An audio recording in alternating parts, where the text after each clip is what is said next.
No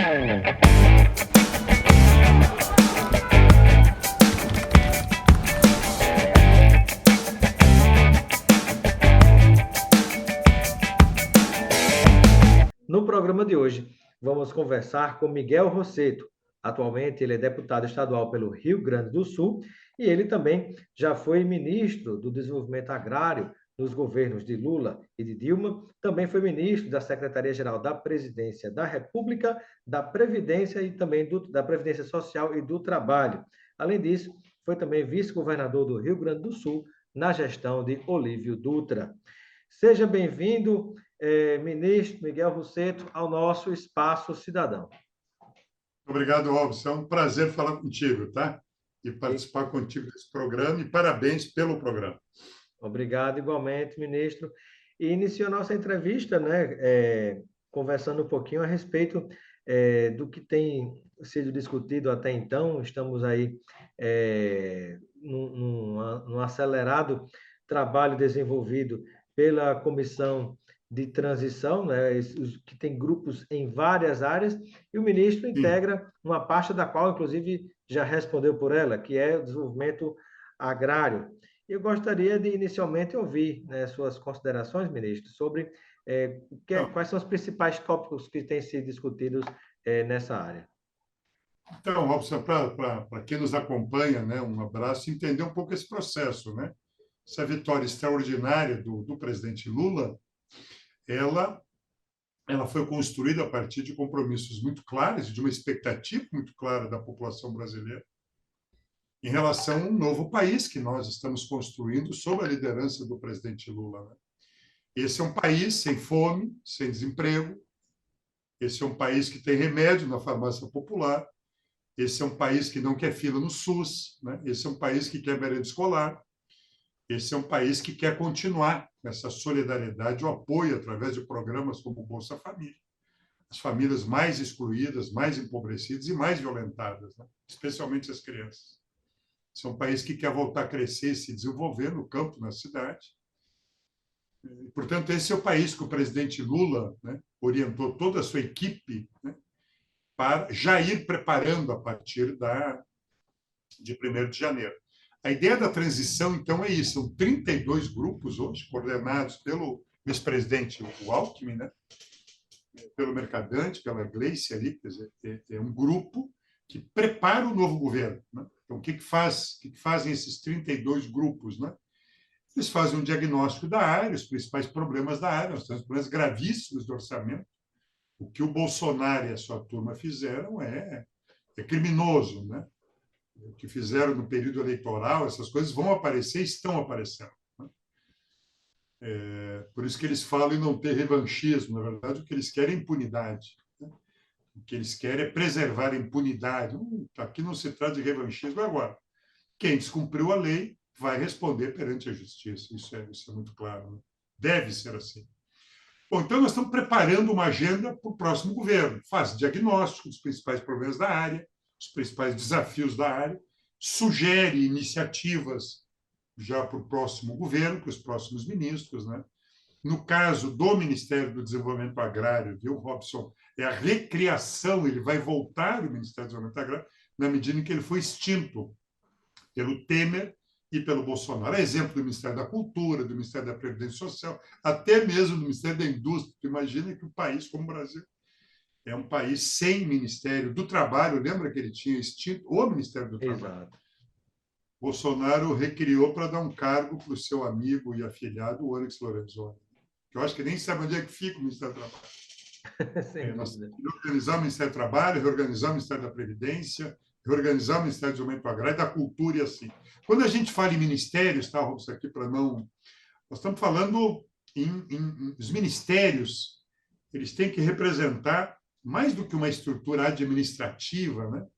Eles representam políticas públicas para o país, né? Eles representam um conjunto de políticas públicas, daquelas políticas que têm atenção direta da presidência da República. Quando o Lula diz, eu vou recriar o Ministério do Desenvolvimento Agrário, é que ele quer dar uma atenção especial, dedicada ao agricultor familiar, né, ao assentado da reforma agrária, ao povo quilombola, né, as comunidades tradicionais, esses milhões de brasileiros e brasileiras que É um produzem produtos. reconhecimento da relevância da área, da pasta, não é, ministro? Exatamente isso. Essa eu acho que é uma ideia importante, que de uma atenção num projeto de país. No país do presidente Lula, o agricultor familiar, né, as comunidades, as cooperativas, os pequenos produtores, né, os assentados da reforma agrária, a agenda da regularização dos territórios quilombolas, da reforma agrária, a regularização fundiária, a proteção e a regularização dos territórios da Amazônia, o apoio à agroindústria, às cooperativas, né? Tudo isso faz parte de um projeto de país. Qualidade de vida no campo, né? Quer dizer, ao mesmo tempo, diminuir a pobreza no campo, né? Que ainda existe a fome, por incrível que pareça, no campo. Aumentar a produção de alimentos, alimentos saudáveis, estimular a produção agroecológica, né? Organizar as cooperativas, as associações, né? Organizar as feiras, o abastecimento, a merenda escolar, quer dizer, recuperar uma ideia de abastecimento e segurança alimentar no país, né? Como um direito, Importantíssimo. a prioridade absoluta, acabar com a fome. Não adianta produzir para apenas exportar, ser referência no mundo como exportador de alimentos e você ter parte do povo brasileiro passando fome, né?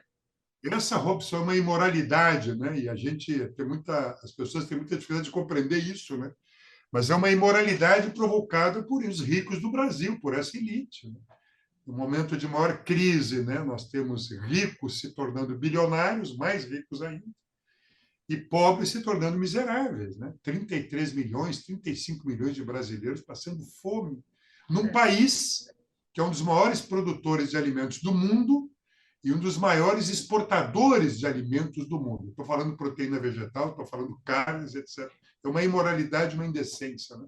A ideia central é que um país use os seus recursos, sua terra, sua água, né? Sua capacidade de produção, o seu trabalho, para abastecer e alimentar o seu povo, e o que é excedente, né, ajuda a alimentar outros povos. Essa é a ideia. Isso é uma imoralidade aqui no país, né?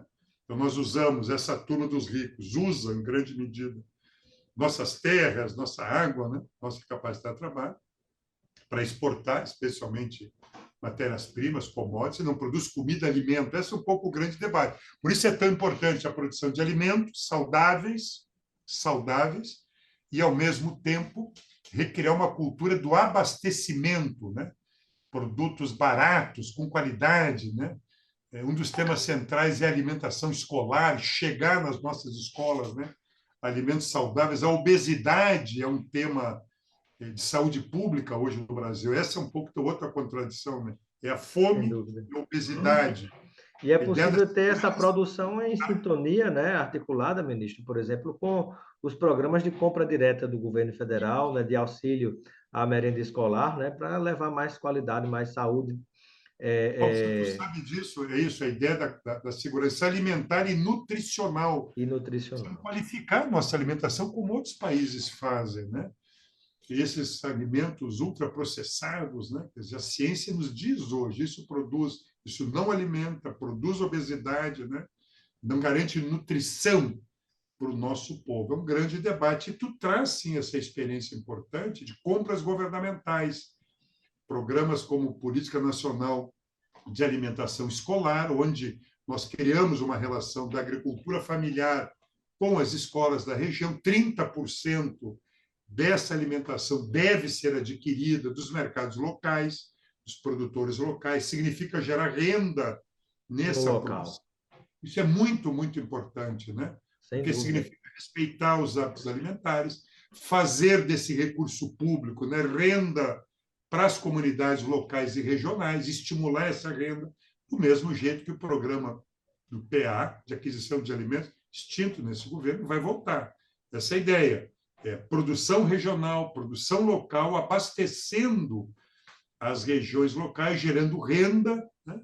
Gerando renda, organização e desenvolvimento. E as experiências que nós construímos no governo do presidente Lula e Dilma foram extraordinárias. E a capacidade de resposta dos nossos agricultores é extraordinária, viu, Robson? Apoiados com tecnologia, etc., com compra, com financiamento, é impressionante a capacidade de resposta rápida que nós temos na produção de comida boa e alimentar bem o nosso povo, gerar trabalho e renda no meio rural brasileiro. É isso que nós queremos, é isso que o presidente Lula quer e é isso que nós estamos dedicados nesse momento, viu, Robson?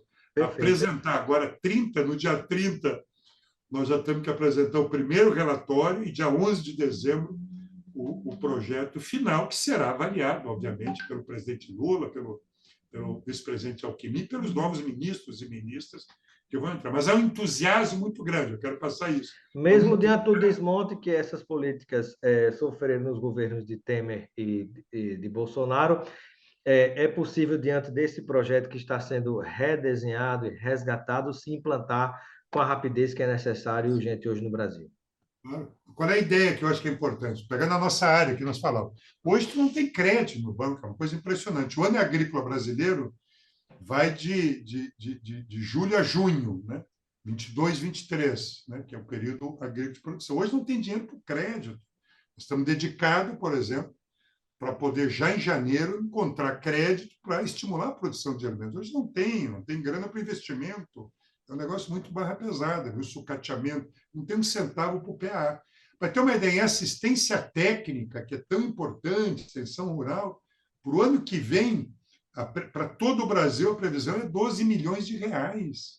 No nosso governo do presidente Lula, nós chegamos a quase 1 bilhão de reais. Só para ter uma ideia do que esses caras fizeram e estão fazendo. Então, nós estamos reorientando, reorganizando, mesmo sabendo dos limites orçamentários para 2023, né? Gerenciar bem. O presidente Lula já definiu, Robson, tu deve ter conversado aqui, suas prioridades. Nós estamos discutindo ter dinheiro para continuar o Bolsa Família com R$ 600. Nós estamos brigando lá para ter recursos para farmácia popular. Não tem remédio para as pessoas. É absurdo. E Brigando ainda para ter... assim uma gritaria de setores do Deus mercado, né, ministro? É uma Algo que vergonha. é incrível, né? Algo que é incrível. É uma vergonha. Agora, ministro, uma pergunta que gostaria de lhe fazer, uma muito pontual, que é o seguinte, qual a diferença entre o Ministério do Desenvolvimento Agrário, essa pasta, e o Ministério da Agricultura, e como é que se dá o diálogo e os entendimentos com a pasta do meio ambiente? Qual é a ideia? O Ministério da Agricultura, um ministério secular, tradicional, e ele é uma expressão, né? Foi sendo construído e é hoje dos grandes produtores, dos grandes fazendeiros do país. Tem tarefas de fiscalização, etc., mas é um grande ministério, hoje incorporado, eu diria assim, hegemonizado por essa cultura dos grandes produtores do nosso país. Né? Muitas vezes pensa mais na política de exportação e de renda para esses produtores. Na nossa opinião, ao longo dos anos, foi abandonando essa ideia do abastecimento. O MDE é uma construção popular. Ele começa lá no Fernando Henrique Cardoso, por uma pressão dos movimentos sociais, por uma exigência da reforma agrária. Sempre é importante lembrar, Resgatar isso, né? a dramaticidade do massacre de Eldorado dos Carajás, lá no Pará, quando dezenas de lutadores da reforma agrária foram assassinados. Então, este ambiente exigiu uma atenção do governo. Ele cria o MDA e, em 2013, o presidente Lula consolida o MDA. Eu tive a honra de ser o primeiro-ministro do Desenvolvimento Agrário do presidente Lula. E esse ministério é a grande porta de entrada para um governo federal dessa base gigantesca, que nunca teve vez nem voz. São os pequenos do campo, os agricultores familiares, o sertanejo, esse povo todo que está aí, produzindo e produzindo muito alimento, mas nunca teve vez. E a partir de 2003, nós abrimos essa grande porta de um novo país, onde produzimos políticas públicas, né? O PRONAF, né? O crédito agrícola, assistência técnica, o cooperativismo, o apoio às mulheres trabalhadoras camponesas, à juventude, né? Programas de qualidade de vida no campo, né? Reforma agrária, regularização fundiária.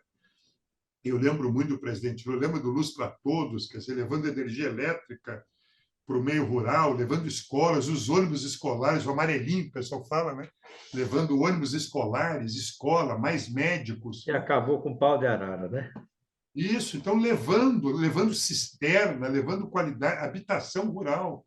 Então, essa ideia, né, de enxergar essa população sempre abandonada e violentada, né, pelas elites do país, as elites rurais, essa população começou a ter vez e voz e conquistou esse ministério, né, que é uma porta para o futuro de um país sem pobreza, sem miséria e exclusão, e levando qualidade de vida para o meio rural brasileiro. Bom, é o responsável pela reforma agrária, que é uma exigência constitucional, né? Sempre é importante Exato. falar. No Brasil, o direito à propriedade, a grande propriedade, ela tem que responder à função social da propriedade. Tem que produzir de forma correta, tem que respeitar o meio ambiente, tem que respeitar as relações de trabalho. Até o presidente Lula só entrava no Banco do Brasil fazendeiro. Depois do presidente Lula, agricultor familiar entra no Banco do Brasil, né? Entra e sai com crédito. Essa é a grande diferença desse ministério. Então, nós temos um espaço de convivência, por óbvio, né? Mas há toda uma discussão em relação ao modelo futuro, a garantir abastecimento. O presidente Lula tem uma capacidade enorme de gerenciar esses temas, né? Ministro Miguel Rosseto, né, você que já atuou nessa parte do desenvolvimento agrário e também conhece os bastidores, as articulações dos governos, né, sobretudo nos diálogos e tentativas de conciliação com o Congresso e com as diversas forças que sempre compuseram a formação dos governos e especialmente nesse próximo governo do ex-presidente Lula, que será um governo muito diverso, com muitas forças compondo, né, como o próprio presidente desse, Lula, e também alguns de seus assessores mais próximos já falaram, não vai ser um governo do PT, vai ser um governo de uma ampla coalizão de forças que venceu a eleição, né, sobretudo para restaurar a democracia desse país. E aí eu lhe pergunto, em meio a tudo isso, nós já estamos observando, ministro, esses embates no Congresso nacional, né, com o que está terminando o seu mandato e com aquele que, em parte, vai começar a partir de fevereiro de 2023. E eu gostaria de captar a sua visão, seu pensamento sobre como é que vai se dar essa conciliação de tantos interesses que passa exatamente pela aprovação de um orçamento, né, que já havia no começo da transição uma expectativa maior, hoje essa expectativa está mais reduzida, não sei se isso é porque tem gente criando dificuldade para vender facilidade, querendo espaço no governo, né? Qual é a sua visão a respeito e se o ministro se encontra otimista ou preocupado ou pessimista? Então, Robson, é um tema central que tu traz para o nosso debate, né? Que como é que um programa, que um projeto de país aprovado pelo povo brasileiro entra na vida do nosso povo, que é a eleição do presidente Lula. Bolsonaro foi um desastre total, com aí as mortes da Covid, né? A ausência de qualquer tipo de relação responsável, a destruição do trabalho, do emprego, o empobrecimento da população, enfim, destruição do nosso meio ambiente. É um desastre. O povo brasileiro disse não a esse projeto. E elegeu, fez uma outra escolha. Qual é o desafio brasileiro em especial, né, Robson? Nos acompanha que o Brasil é um dos poucos países do mundo em que não há um casamento entre a escolha de um presidente da República e a escolha de um Congresso ou de um Parlamento Nacional. Então, o Brasil convive com essa coisa singular de ter um presidente com um projeto de um partido, e tu tem uma maioria congressual de oposição a esse presidente. Estou simplificando aqui, mas essa é a condição. Né? Na maioria dos países, tu elege um governo, ou no parlamentarismo ou não, mas tu elege um governo que tem uma maioria, né, com uma identidade de ideias, de compromissos, e se ajudam a governar. Aqui, por conta dessa condição, tu tem um Congresso que tem muito poder, que, via de regra, isso aconteceu com a presidenta Dilma, sabota o governo, deliberadamente, porque tem uma maioria congressual e faz isso. Essa foi a experiência dolorosa e criminosa da presidenta Dilma, né? Uma maioria congressual, essas verdades vão aparecendo, né, Robson? Galileu dizia que a verdade é filha do tempo, né, e não da autoridade. Essas verdades vão aparecendo. Vão aparecer. É claro que não tinha nenhum crime de responsabilidade, não tinha nada que O justificasse o próprio golpe. Michel Temer reconhecer posteriormente, né, que ela é honestíssima. Os ministros do Supremo, aquilo foi um golpe. Por que é golpe? Porque não tinha nenhuma base legal para afastar, tirar da presidência da República a presidenta Dilma. Então, essa é uma situação nova, difícil, né? Que o presidente Lula vai ter que gerenciar os partidos que compõem, né, a sua base, o seu processo eleitoral e construir uma governabilidade que permita, né, esse avanço desse país que o povo quer. Então, é um ponto de tensão permanente entre o equilíbrio, né, com o Congresso e, ao mesmo tempo, na minha opinião, um processo permanente de diálogo com a população brasileira. Há uma tensão aqui que vai ter que ser operada dentro do ambiente democrático, né, mas vai ter que ser operada. Esse Congresso que está aí tem uma maioria conservadora, né, uma base reacionária impressionante, já sinalizam, né, isso que tu traz para nós. Quer dizer, o que eles querem, muitos desses setores, querem que não seja a maioria, mas aqui não cabe ingenuidade. Né? A experiência que nós tivemos com a presidência Dilma é clara, essa turma não quer saber de povo no orçamento, essa turma não quer saber de repartir renda e poder político nesse país. Tudo o que nós queremos é isso, nós queremos repartir a riqueza, acabar com a fome, que todos tenham trabalho. Isso significa investimento, recurso público, repartir a riqueza do país, minimamente, mas repartir. Essa turma quer concentrar. Vocês imaginam o orçamento secreto. Esses caras construíram, Rob, essa maluquice e ilegalidade, né? De fazer do dinheiro público, dos impostos, que é o orçamento público, transformar isso no orçamento secreto que ninguém sabe para onde vai o dinheiro. Quer dizer, o Lula corretamente diz, não tem essa de orçamento secreto. Esse orçamento é público, é do povo e vai ter orçamento participativo. Eu vou discutir com o povo brasileiro para onde vai o recurso público. Hoje, os parlamentares... E o fim desse orçamento secreto, ministro, pela sua avaliação, né, ele vai se dar por alteração no próprio Congresso, vai ser a partir de alguma iniciativa do presidente Lula quando assumir, ou há uma chance mais forte de que isso se acabe após a votação do tema no Supremo Tribunal Federal? Estou buscando o Supremo Tribunal Federal. Porque aí são algumas peças que, quando você move as outras vão movendo também, como no jogo de dominó, né, o de xadrez. Porque se tem a tentativa de reeleição de Arthur Lira, né, que é, digamos, ele junto com o Bolsonaro são os pais desse orçamento secreto. Ele quer se reeleger e quer manter, né, em troca, tenta oferecer a governabilidade que Lula vai precisar, pelo menos na Câmara, e tenta oferecer a aprovação do pacote da PEC do PAC da transição, né? Então, me parece que essas coisas estão misturadas, né? E tenta-se negociar de uma maneira que não sei como é que vai terminar saindo essa história. Eu queria medir isso com o ministro. Eu aposto, né, em dois movimentos, né? No Supremo Tribunal Federal, porque é uma ilegalidade, uma inconstitucionalidade clara, e, ao mesmo tempo, na desmoralização do orçamento. Todas as informações, né, Robson, seguramente tu tem trabalhado, as informações que chegam, né, dessas verbas que, de forma escondida, por isso é secreto, né, elas são gerenciadas por parlamentares fora dos programas. Então, não tem dinheiro para o SUS, mas vai lá um deputado, né, com uma verba secreta, clandestina, numa cidade X, e o prefeito e o secretário de saúde fazem notas, né, frias, falsas, de atendimentos. Né? Tem casos que os atendimentos, por exemplo, em cirurgia, prótese, etc., são maiores 2, 3 vezes do que o número de habitantes da cidade. E aí vai. Quando não prejudica políticas públicas, como da saúde e tantas outras áreas. Não, em vez de botar um posto de saúde, vai botar no pórtico da cidade, né?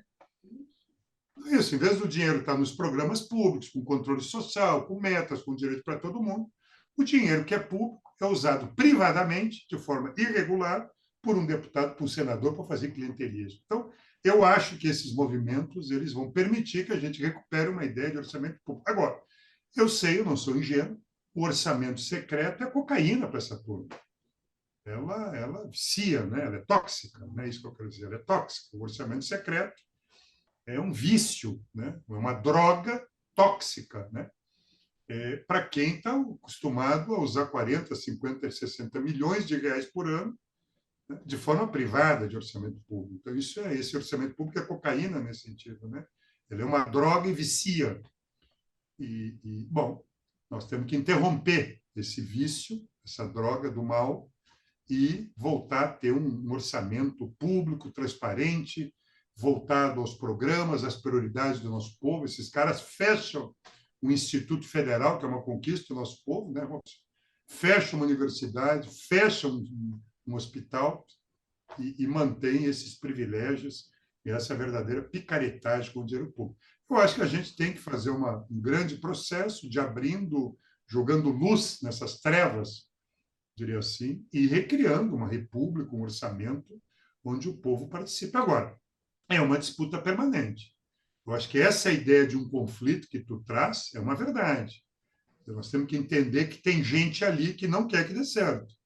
Tem gente ali que vai trabalhar permanentemente para boicotar e sabotar o governo do presidente Lula, como fizeram com a Dilma. Então, a experiência nos educou. Então, é uma relação de conflito que tem que ser trabalhado num ambiente democrático agora, com muita participação popular. O presidente Lula vai chamar governadores, vai chamar prefeitos, vai chamar a sociedade, para criar uma relação positiva de diálogo, de avaliação dos passos do país. Eu falo tudo isso com o realismo necessário, mas eu sou um otimista realista. Eu acho que é assim que dizia o nosso Otimista e amigo. esperançoso, Ariano Suassuna, né? Exatamente, o otimismo Um realista, esperançoso. realista e esperançoso. Exatamente, Realista e exatamente. esperançoso. É, Realismo esperançoso realismo esperançoso, sem dúvida. Eu acho que é E, isso. e eu acho que essa lição é importante também, ministro, da presença dos movimentos sociais, de que não haja um arrefecimento dos movimentos, de ocupar as ruas, de utilizar os seus diversos repertórios, né, na hora que for necessário, né, porque há uma crítica que foi feita no período de alguns governos, dos governos anteriores do PT, de que alguns movimentos recuaram porque, de certo modo, não se sentia tanta vontade de fazer um movimento contra um governo com quem tinha uma proximidade muito forte. Mas, sobretudo, me parece que, diante desse momento que o país está vivendo, e de um governo com a composição tão diversa, né, essa chama deve permanecer mais viva do que nunca, justamente para assegurar os seus direitos que estão lá, pelo menos na letra da lei, na Constituição, garantidos. Mas tu traz um tema que eu acho que é uma educação do povo brasileiro, de todos nós, que eu acho que mostra a gravidade da situação e tem que nos orientar a ter uma conduta militante em defesa da democracia e da soberania popular, né? Da soberania popular que se expressa na escolha de um governante, de um presidente. A experiência pós-88, Robson, ela criou uma ideia de uma estabilidade e de um respeito às regras eleitorais. Qual era a ideia? O sujeito foi eleito, ele vai ter 4 anos de governo e vai ser avaliado no seu 4º ano de governo, bom, no processo democrático, e a população vai avaliar se ele mantém o seu projeto, o próprio, na reeleição, ou vai buscar uma outra alternativa de oposição. Esta ideia criou um ambiente de estabilidade no país, né? Em que a direita rasgou esse ambiente, rompeu esse ambiente a partir da experiência da presidenta Dilma. A prisão justa e legal, né, do presidente Lula, da condenação ilegal, todos nós estamos vendo. O que esses caras fizeram e estão fazendo, né? Essas maluquices que o PL fez agora, essa coisa vergonhosa, né, de urna, questiona a urna do segundo turno, não tem limite. Sem Está embasamento correto, nenhum. permanentemente, né, colocando sob suspeita a urna eletrônica. O que eles queriam era acabar com o voto secreto. O que eles queriam com aquela coisa da impressão do voto era acabar com o voto secreto. Então, permanentemente questionando a democracia, a urna, etc, etc. Né? E estamos aqui nas ruas, eu estou falando de Porto Alegre, tá? Meia dúzia de maluco irresponsável fechando rua, incomodando a população, quer dizer, defendendo atos antidemocráticos, criminosos. Agora, essa turma da direita está aí, essa direita reacionária, com as suas lideranças, suas conexões. Nós derrotamos o Bolsonaro. Nós temos que derrotar politicamente o bolsonarismo. Essa visão reacionária, autoritária, né? Racista, machista, né? Homofóbica, essa cultura, né? Dessa elite rica, racista, preconceituosa contra o nosso povo, ela está aí. E suas conexões internacionais que serão reveladas ainda. Nós precisamos reconhecer isto. Esta experiência dramática, quando essa direita interrompe essa ideia de normalidade, é que ela colocou na cena política, na estratégia política, e ganhar uma eleição representa uma hipótese de governar 4 anos. Entende? Não tem estabilidade por 4 anos. Esses caras desrespeitam e criam condições de golpe de tudo que é jeito. Ponto, é isso. Então, para nós, para a esquerda, né, para os movimentos democráticos, populares, a ideia de sustentar um governo, né, permanentemente é uma ideia de uma disputa permanente de projeto político. Portanto, o resultado eleitoral é só um momento de uma luta política que é permanente. E essa luta política por ideias, por valores, por iniciativas, ela tem que permanecer, né? Ou seja, a ideia de que governar faz parte ou está dentro de uma luta política por valores e por ideias de uma sociedade de forma permanente. Ou seja, não é deixar o Lula lá sozinho traduzindo essa conversa. Nós temos que estar na rua, nós temos que estar organizados. E, no campo democrático, participar do debate de ideias, do debate de programas, do debate de políticas públicas. Esses caras não querem a volta do salário mínimo, né, acima da inflação. Esses caras não querem isso. Nós queremos isso, nós queremos distribuir renda. Nós queremos dinheiro para o SUS, nós queremos SUS sem fila. Tá bem, nós queremos povo sem fome. Nós queremos que a gente produza alimento, pão, comida boa para o nosso povo, é isso. Nós queremos que a nossa juventude vá para a universidade. Nós queremos ciência e tecnologia para o país, uma economia que seja capaz de gerar trabalho, emprego moderno e respeitar o meio ambiente. Tá bem, nós queremos isso. E vamos disputar isso. Queremos mais cooperativa, economia solidária, queremos tudo isso. Então, vamos disputar, queremos uma escola boa para a nossa juventude. Então, esse é o grande disputa, né? Que eu acho que o presidente Lula está super bem, o apoio internacional, legitimado, o Brasil volta. Tão bonita aquela frase, o Brasil voltou, né? Voltou. E voltou agora com o nosso companheiro, o nosso grande jogador de futebol, o Richarlison, né? Vamos comemorar, né? Eu estou com a camisa azul aqui hoje, aqui, que eu peguei para o teu programa, também em homenagem, aquela coisa extraordinária da magia daquele atleta, né? Que representa, ele sim representa o nosso povo. Ele sim nos permitiu vibrar e chorar, porque ele sim é um representante, um atleta da seleção brasileira, que representa nós, não é isso? Sem dúvida. Sim, pela sua qualidade, pela sua humildade, sensibilidade, né? Solidariedade com o seu povo. Sem dúvida. Bom, quero agradecer a participação de Miguel Rosseto, foi ex-ministro do Desenvolvimento Agrário nos governos Lula e Dilma, integra essa equipe de transição com essa pasta, né, que trata dos assuntos do desenvolvimento agrário, nessa transição do governo para o próximo governo Lula. Quero agradecer a sua participação. Seja sempre bem-vindo e eu deixo o momento final para as suas despedidas junto a todos aqueles e aquelas que nos acompanham. Parabéns pelo teu trabalho. Talvez a gente não se encontre antes do Ano Novo, mas é que a gente está muito animado, viu? Quer dizer, falar em desafios não significa retirar o entusiasmo. Nós temos um novo país para construir. Essa liderança extraordinária do Lula, governador, essa base social, né? Nós estamos muito animados, trabalhando muito, tem muita coisa boa para fazer. Esse é o ambiente que nós estamos lá dedicados, trabalhando. Muita gente boa, com experiência, isso vai permitir que a gente responda mais rápido, né, Robson? A gente aprendeu a partir de 2003, então tem muita experiência. Não parte do zero. Claro, sabe das coisas, as lições aprendidas, né? Quer dizer, o errado fica para trás, o que é novo a gente toca, a gente aprende, os novos desafios do país, um olhar para frente do nosso país. Nós estamos muito animados, viu? Eu queria passar essa mensagem e desejar. Eu acho que a gente não se encontra antes do Natal e Ano Novo. Um bom Natal para os cristãos, para as cristãs, um bom Natal, um Feliz Natal e um grande 2023, né? Que a gente vire esse ano, sempre são essas liturgias, né? Simbólicas, né?